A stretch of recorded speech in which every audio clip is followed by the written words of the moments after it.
مولاي صل وسلم دائما أبدا على حبيبك خير الخلق كلهم مولاي صل وسلم دائما أبدا. بسم الله الرحمن الرحيم. نويت التعليم والتعلم والتذكر والتذكير والنفع والانتفاع والحث على التمسك بكتاب الله وسنة الرسول والدعاء إلى الهدى والدلالة إلى الخير ابتغاء بوجه الله ومرضاته وسوء وقربه. Ikhwani rahimakumullah, saudaraku-saudaraku yang dirahmati oleh Allah Subhanahu wa taala. Insyaallah sebentar lagi kita akan menjumpai satu malam yang mana ulama-ulama kita mengatakan malam itu adalah malam qabul dakwah, malam diterimanya segala doa, malam diterimanya segala hajat-hajat kita kepada Allah Subhanahu wa taala, yaitu malam nisfus Sya'ban. Insyaallah sebelumnya sudah kami sampaikan bahwa khamsud da'awat la yurad, 5 doa di waktu tidak akan ditolak oleh Allah Subhanahu wa taala. 5 waktu doa insyaallah doa kita tidak akan ditolak oleh Allah Subhanahu wa taala. Yang pertama diberikan oleh Allah Subhanahu wa taala setiap minggu, yaitu malam Lailatul Jumat. Kemudian yang kedua adalah malam 1 Rajab. Yang ketiga adalah malam nisfus Sya'ban. Yang keempat adalah malam Lailatul Idul Fitri. Yang kelima adalah malam Lailatul Idul Adha. Insyaallah sebentar lagi kita akan menjumpai malam nisfus Sya'ban. Moga-moga bisa kita amalkan menjadi amal-amal yang soleh, sehingga doa kita diterima oleh Allah Subhanahu wa taala. Di malam nisfus Sya'ban ini kiai-kiai, para guru, para asatidz mengumpulkan kita semuanya umatnya untuk bertempat satu tempat. Guna apa? Guna mereka membaca Al-Quranul Karim, khususnya surat Yasin. Setelah itu mereka berdoa kepada Allah Subhanahu wa taala, karena kiai-kiai itu tahu bahwa doa di malam nisfus Sya'ban itu tidak akan ditolak oleh Allah Subhanahu wa taala. Tapi ingat, ada 4 golongan yang mana di malam nisfus Sya'ban itu tidak dirahmati oleh Allah Subhanahu wa taala, tidak dipandang oleh Allah dengan pandangan rahmatnya Allah Subhanahu wa taala. Siapa mereka 4 golongan itu? Moga-moga Majlis Rasul Al-Mukhlisin tidak ada yang masuk di dalam 4 golongan tersebut. Yang pertama adalah aqul walidain, yaitu durhaka kepada kedua orang tua. Di malam nisfus Sya'ban, orang yang durhaka kepada orang tuanya tidak akan dirahmati oleh Allah Subhanahu wa taala, tidak akan memperoleh maghfirah atau ampunan dari Allah Subhanahu wa taala. Yang kedua adalah qati'ur rahmi, yaitu orang yang memutus tali silaturahmi. Ini tidak dirahmati oleh Allah. Orang memutus tali silaturahmi tidak akan diampuni dosa-dosanya oleh Allah Subhanahu wa taala. Yang keempat adalah mudminul khamr, yaitu orang yang meminum minuman keras, orang yang memakai narkotika. Maka di malam nisfus Sya'ban dia tidak akan dirahmati oleh Allah dan tidak diampunkan dosanya oleh Allah Subhanahu wa taala. Yang keempat adalah yang keempat adalah apa? Orang yang di hatinya ada benci dengan orang muslim. Karena kita mau menyambut Ramadan, ketika di hati kita ada benci dengan satu orang muslim, maka kita tidak akan diampuni oleh Allah, kita tidak akan dirahmati oleh Allah, dan kita tidak akan dijumpakan oleh Allah dengan Lailatul Qadar. 4 golongan ini harus kita waspadai, karena di sinilah iblis berperan kuat untuk menjerumuskan kita ke lembah api neraka. Yang pertama adalah orang yang durhaka kepada kedua orang tuanya. Yang kedua adalah qati'ur rahmi, yaitu orang yang memutus tali silaturahmi. Yang ketiga adalah mudminul khamr, yaitu orang yang menenggak atau memakai narkotika. Yang keempat adalah ketika di hati kita ada benci dengan satu orang muslim, apalagi 2, apalagi 3, apalagi 4. Maka sebelum nisfu Sya'ban, maka kita minta ampun kepada Allah. Makanya di bulan Rajab itu kita disuruh minta banyak bertaubat kepada Allah, banyak membaca istighfar kepada Allah. Di bulan Sya'ban kita disuruh memperbanyak bacaan sholawat kepada baginda Rasul Shallallahu Alaihi Wasallam. Khususnya pesannya Rasul Shallallahu Alaihi Wasallam kepada paman beliau yaitu Sayyidina Abbas, yang mana pesan baginda Rasul Shallallahu Alaihi Wasallam kepada pamannya Sayyidina Abbas disampaikan oleh Ikrimah, yang mana Ikrimah ini adalah anak dari, tahu semuanya, Ikrimah anak siapa? Abu Jahal. Tetapi beliau ayahnya membenci Islam, anaknya menjadi patriark Islam. Beliaulah pertama kali orang Muslim yang membuat pasukan berani mati yang berjumlah 500 orang, semuanya gugur, dipimpin oleh Ikrimah bin Abi Jahal. Satu-satunya pasukan kamikaze Islam di zaman itu yaitu pasukan yang dibentuk oleh Ikrimah bin Abi Jahal. Dia mengatakan, wahai Ammi, kata-kata Rasulullah, wahai pamanku, apakah kamu mau saya kasih satu amalan yang bisa menghapuskan dosa-dosa sampean, dosa-dosa yang lampau, dosa-dosa yang sedang dikerjakan, dan dosa-dosa yang sudah dikerjakan, baik dosa itu terang-terangan ataupun dosa yang tersembunyi, dosa yang nampak ataupun dosa yang bukan terang-terangan. Kalau terang-terangan salah, kita melakukan dosa terang-terangan. Dosa yang nampak atau dosa yang tersembunyi, dosa kecil ataupun dosa besar. Maka Ibnu Abbas mengatakan, iya ya Rasulullah. Kemudian beliau mengatakan, fasolli rakaatan, arba'a rakaat, maka sholatlah 4 rakaat dengan 1 salam. Apa sholat ini dinamakan sholat tasbih. Kalau sampai mampu mengamalkan tiap hari, monggo. Kalau tidak mampu setiap hari, seminggu sekali. Kalau tidak mampu seminggu sekali, sebulan sekali. Kalau tidak mampu sebulan sekali, setahun sekali. Kalau tidak mampu setahun sekali, seumur hidup sekali. Kalau nggak mampu seumur hidup, wallahu a'lam bishawab. Wallahu a'lam bishawab. Saking pentingnya sholat ini, sehingga sholat ini bisa mengampunkan dosa-dosa yang telah lampau dan dosa yang sedang dikerjakan. Baik dosa itu nampak ataupun tersembunyi, baik dosa itu disengaja ataupun tidak disengaja, baik dosa itu kecil ataupun dosa besar. Apalagi ini sholat sunnah, dinamakan sholat sunnah tasbih, apalagi sholat yang fardu.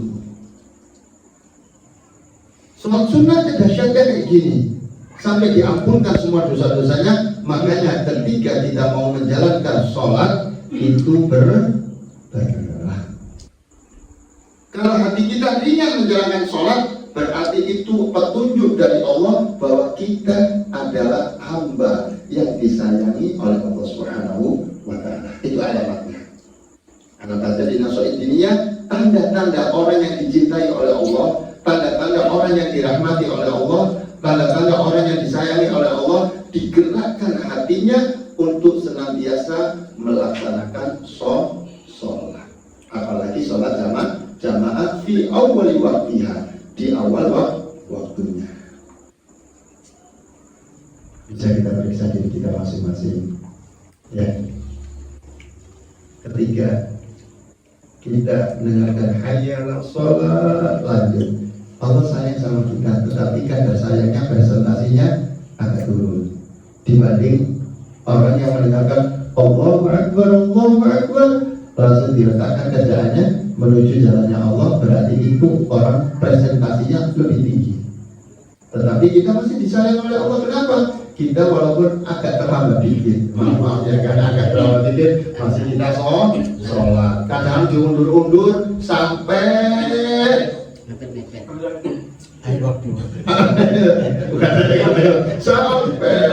Masih untung seandainya kita masih Allahu Akbar, Assalamualaikum, tunggu sebentar ada berikutnya, masih untung. Kadang-kadang Allahu Akbar waladhdallin amin, Allahu Akbar, gimana hukumnya? Cepat bener masih waktu. Nah, ini berarti ketika hati kita bergerak untuk menjalankan ibadah kepada Allah, berarti tunjuk bahwa Allah itu sayang kepada kita. Khususnya sholat tasbih. Kalau sholat tasbih, sudah sholat 5 waktu ini sudah kita kerjakan, kita di awal waktu, kita menjaga sholat 5 waktu ini, kita jaga sunnah-sunnahnya juga. Kemudian hati kita kok digerakkan oleh Allah, hati kita kok digerakkan, diarahkan oleh Allah untuk melaksanakan sholat tasbih. Insya Allah ini adalah tandanya kita adalah orang yang dicintai oleh Allah dan Rasulnya. Setiap orang yang dicintai oleh Allah dan Rasulnya, insya Allah mereka akan bahagia dunia akhiratnya. Amin ya rabbal alamin. Di nisfu Sya'ban insya Allah, apalagi nanti insya Allah dengan musyawarah kita melaksanakan sholat tasbih atau sholat isya, sholat maghribnya berjamaah, kemudian kita baca Yasin. Setelah itu kita membaca tariqah guru kita, yaitu tariqah Sabiliyah. Masuk waktu sholat isya kita sholat, kemudian kita berdoa sebentar, rehat sebentar, baru kita melaksanakan sholat tasbih. Dan hajat-hajat sampai semuanya tolong dibawa di sini, kita sampaikan bareng-bareng kepada Allah Subhanahu wa Ta'ala. Hajat apapun, hajat dunianya, hajat akhiratnya dibawa ketika kita mau sholat tasbih. Kita sampaikan kepada Allah bahwa kita adalah hambanya Allah yang butuh ini, yang butuh itu, yang butuh ini, yang butuh itu. Ini insya Allah kita sampaikan, yaitu malam nisfu Sya'ban.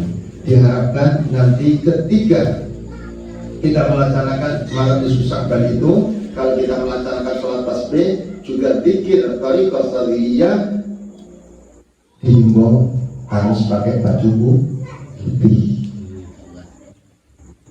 Karena guru-guru kita ngajari ketika baca, kita mengamalkan zikir-zikirnya tariqah Sabiliyah, kita dianjurkan untuk menggunakan baju putih. Nah, ini adalah nisfu Sya'ban yang kata Rasulullah SAW, doa di malam nisfu Sya'ban ini tidak akan ditolak oleh Allah Subhanahu wa Ta'ala. Orang yang menghidupkan malam nisfu Sya'ban, jangan pakai korek loh masuknya, hidupkan malam nisfu Sya'ban dengan zikir kepada Allah,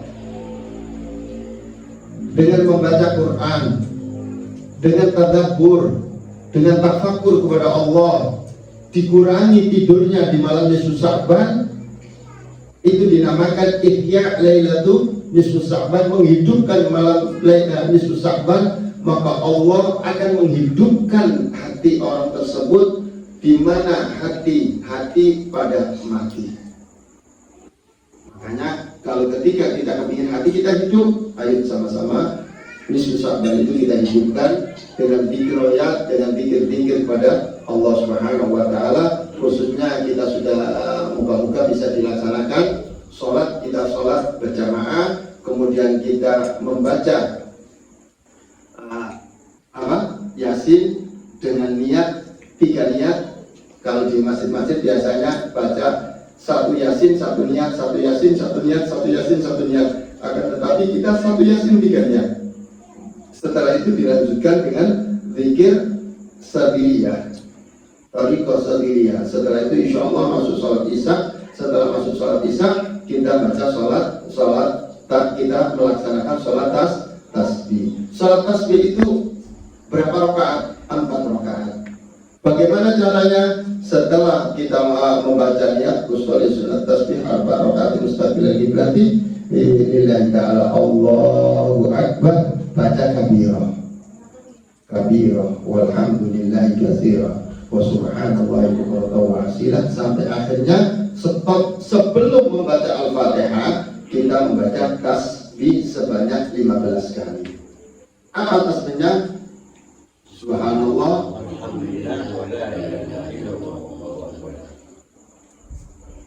ulama kita dinamai wala haula wala quwata illa billahil aliyyil azim. Itu kita baca sebanyak 15 kali. Baru kita baca Fatihah. Waladhdallin, amin. Surat pertama kita baca Alhaakumut Takatsur. Setelah membaca surat Alhaakumut Takatsur, sebelum kita rukuk, kita membaca tasbih lagi sebanyak 10 kali. Subhanallah, walhamdulillah, wa la ilaha illallah, wallahu akbar, wa la hawla wa la quwata illa billahil aliyyil azim. 10 kali. 15 ditambah 10, 25. Setelah itu baru kita rukuk. Subhana rabbiyal azim wa bihamdi.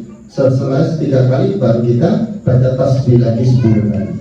Subhanallah walhamdulillah wa la ilaha illallah wallahu akbar wa la haula wa la quwata illa billahil aliyyil azim. Sebanyak 10 kali. Berarti sudah 35. Sami Allahu liman hamidah. Rabbana lakal hamdu sampai akhir, baru kita baca tasbih lagi. Subhanallah walhamdulillah wa la ilaha illallah wallahu akbar wa la haula wa la quwata illa billahil aliyyil azim 10 kali. Berarti sudah 45. Baru kita rukuk, baru sujud. Allahu akbar, sujud. Subhana rabbiyal a'la wa bihamdi. Kemudian setelah itu kita baca Subhanallah walhamdulillah wa la ilaha illallah wallahu akbar wa la hawla wa la quwata illa billahil aliyyil azim. Sudah berapa? 50 kali. Baru kita iktidal. Allahu akbar. Apa? Rabbighfirli warhamni wajburni warfa'ni warzuqni ila akhir, sampai akhir. Setelah itu baru kita baca tasbih lagi 10 kali. Subhanallah walhamdulillah wa la ilaha illallah wallahu akbar wa la hawla wa la quwata illa billahil aliyyil azim. Baru kita sujud lagi. Sujud Subhana rabbiyal a'la wa bihamdi sampai akhir, baru kita baca Subhanallah walhamdulillah wa la ilaha illallah wallahu akbar wa la hawla wa la quwata illa billahil aliyyil azim sebanyak 10 kali. Berarti berapa satu rakaatnya? 75. Setelah itu baru kita berdiri. Allahu akbar. Sebelum baca Fatihah, kita baca lagi Subhanallah walhamdulillah wa la ilaha illallah wallahu akbar wa la hawla wa la quwata illa billahil aliyyil azim sebanyak 15 kali. Begitu juga dilakukan sampai rakaat kedua. Rakaat kedua berdiri lagi, rakaat ketiganya baca qul ya ayyuhal kafirun. Rakaat kedua baca wal asri, rakaat ketiga baca qul ya ayyuhal kafirun, rakaat keempat baca qul hum. Wal asri. Yang ketiga qul ya ayyuhal kafirun. Yang keempat surat kesenangan masuk ke qul hum. Jamaahnya yang ngikut nanti. Ya, ini biar tahu taktiknya sehingga nanti kita waktu sholat insya Allah sudah ada gambaran. Kurang lebih 1 jam lah ya Ustaz. Nah, ini rokaat setengah jaman insya Allah. Rokaat pertama itu kita membaca tasbih 75. Rokaat kedua kita baca tasbih 75. Rokaat ketiga 75. Rokaat keempat 75. Genap 300. Insya Allah setelah itu kita berdoa sama-sama, insya Allah doa kita tidak akan ditolak oleh Allah, karena itu malam nisfu Sya'ban. Ayo sama-sama kita raih kesempatan ini, jangan kita sia-siakan kesempatan kita. Minta supaya umur kita sampai kepada bulan Ramadan, kesempatan kita menjumpai Ramadan dan diberi kekuatan oleh Allah untuk membaca Al-Quran, untuk menghatamkan Al-Quran. Moga-moga markas kita udah selesai, insya Allah setiap saat, mungkin seminggu sekali kita hatam Al-Quran di markas kita. Amin ya rabbal alamin. Nah, ini kata sahabat kita, sampaikan hajat kita setelah sholat tasbih. Ayo, kalau seandainya jamaah, insya Allah kami akan hadir. Insya Allah sama-sama kita niatkan diri kita gapai kesempatan ini. Jangan sampai disia-siakan kesempatan ini. Ayo sama-sama kita laksanakan. Alhamdulillah takasur wal asri. Kemudian yang ketiga, Qul ya ayyuhal kafirun. Rakaat keempat, surat kesenangan masuk ke, pasti tahu orang kulhu. Habisnya waktunya tadi, waktunya tadi. Habis sholat isya. Sholat isya. Ya, kita sholat isya, rehat sebentar, langsung kita kita sholat tasbih. Ayo kita kesempatan ini momennya setahun sekali yang diberikan oleh Allah kepada kita, dan moga-moga kita bisa berjamaah. Amin ya Allah. Karena Rasul Shallallahu Alaihi Wasallam memberitahukan kepada kita, yadullaha ma'a jamaah. Pertolongannya Allah itu dengan kepada orang-orang yang berjamaah. Pertolongan Allah itu diberikan kepada orang-orang yang berjamaah. Kalau ini kita lakukan sendiri-sendiri berat, yakin saya berat.